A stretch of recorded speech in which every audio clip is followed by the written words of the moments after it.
Welcome! In this unit, we'll be learning about trigonometry. Trigonometry is the study of angles of triangles. Let's look at the technical definition. Trigonometry is a branch of mathematics that deals with the relationships between sides and angles of triangles and the calculations based on them, particularly involving trigonometric functions. You can think of trigonometry as kind of having four components.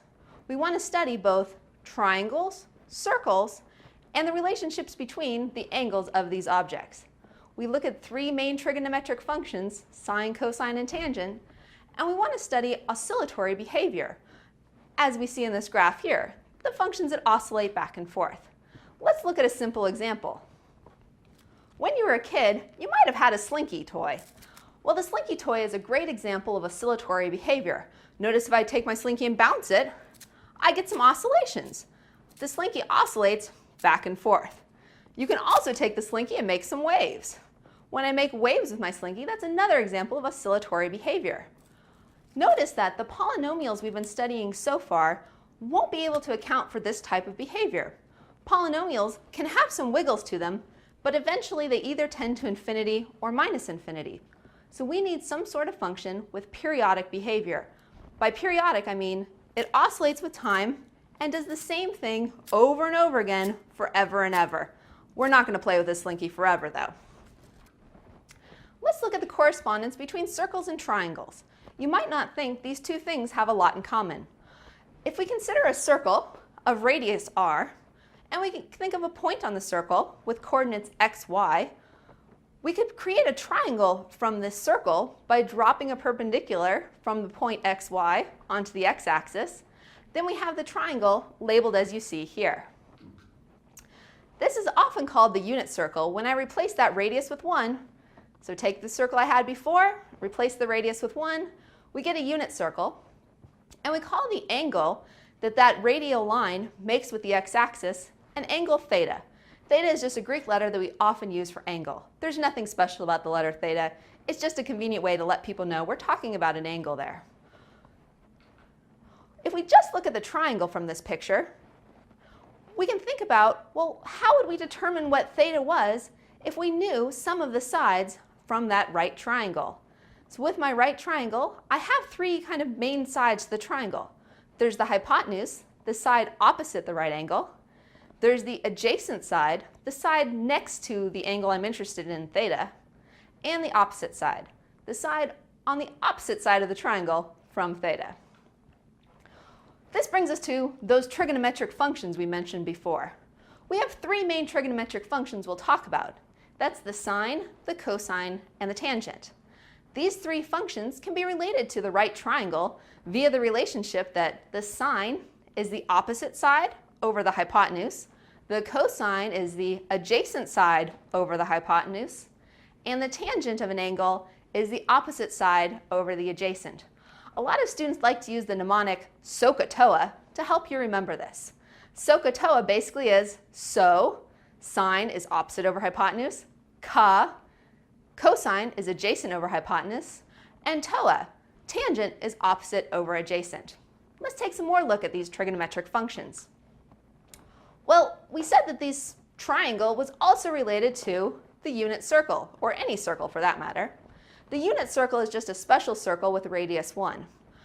On that unit circle, there's several angles that we study a lot because these are values that we can evaluate explicitly for a circle. So those points x, y on the circle that are interesting or we know the values of would be things going from the x-axis along the unit circle to angles like 30 degrees, 45 degrees, 60 degrees, 90 degrees, etc. These special angles are just values for which the x, y coordinates on the unit circle are easy to find. Well, we don't always work with degrees in mathematics when we're looking at trigonometric functions. We also work with something called radians. Most of you probably know a circle has 360 degrees. What you may not know is that we also can say a circle has 2 pi radians. The relationship between degrees and radians is simply that 360 degrees equals 2 pi radians. So in these two circles, I'm just depicting the degree value and radian value of some key angles on the unit circle. We can also look at the trigonometric values of the trig functions at those key angles. So for example, I could make a table of my sine, cosine, and tangent with those angles theta as the input. Notice here we have some values. By the end of this course, you definitely want to memorize this table. It takes a little bit of work, but it will be worth it, particularly when you get to calculus. Being a master of trig values is super important. Notice on this table I snuck in 3 extra functions. I haven't talked much about these 3 extra trigonometric functions because they're basically directly related to the ones you already know: sine, cosine, and tangent. The cosecant is 1 over sine, the secant of theta is 1 over cosine, and another trig function, the cotangent, is 1 over the tangent or cosine over sine. Let's look at our 3 main trig functions. I said that they correspond to oscillatory behavior, or an oscillating function. Just looking at a triangle, it may not be clear to you that those are oscillatory functions.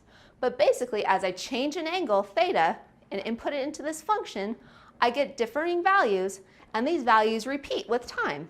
Each of these functions has what we call a characteristic period, or the amount of time before that function repeats again.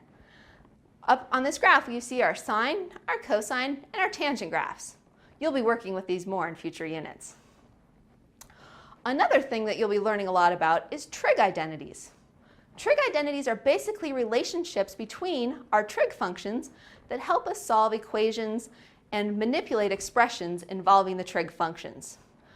There's quite a few of these. Many of them you'll want to memorize. Some of them you'll want to make sure you know how to derive or figure out what the relationship between these quantities is. You'll be spending a lot of time working with trig identities. One trig identity you may have already seen is Pythagorean theorem. You may have seen this in a geometry course. The Pythagorean theorem says that a squared plus b squared equals c squared. If you remember what that means, for a triangle, one side squared plus the other side squared gives you that hypotenuse squared. The way we say this with trig functions is sine squared plus cosine squared equals 1. This is just an example to give you a flavor for what these trig identities are all about. They're relationships between your trig functions that give you an expression that might be helpful in evaluating some sort of equation. In this unit, you're going to learn several things about trigonometric functions. First of all, you're going to learn how to work with angles, convert back and forth between degrees and radians, and figure out which angle are you talking about. Do you want the smaller acute angle or the larger obtuse angle when you're drawing these pictures? You'll also learn how to utilize right triangles and the unit circle to find angles and lengths in triangles and points on the circle. Finally, you're going to evaluate and graph trig functions and use those trig identities that we talked about. You'll solve trig equations, and most importantly, you'll learn to use trigonometry to solve real-world applications. What might those real-world applications be? Well, applications of trigonometry include things like astronomy.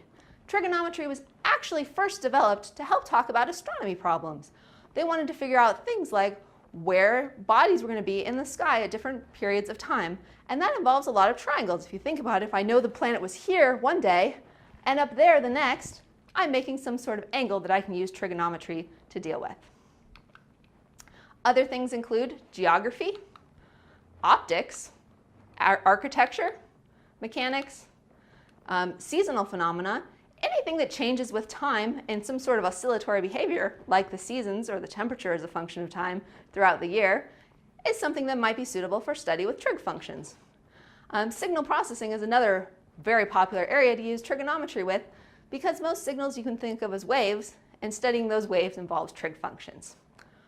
Well, I hope you enjoy learning about trigonometry. Thank you, and we'll see you next time.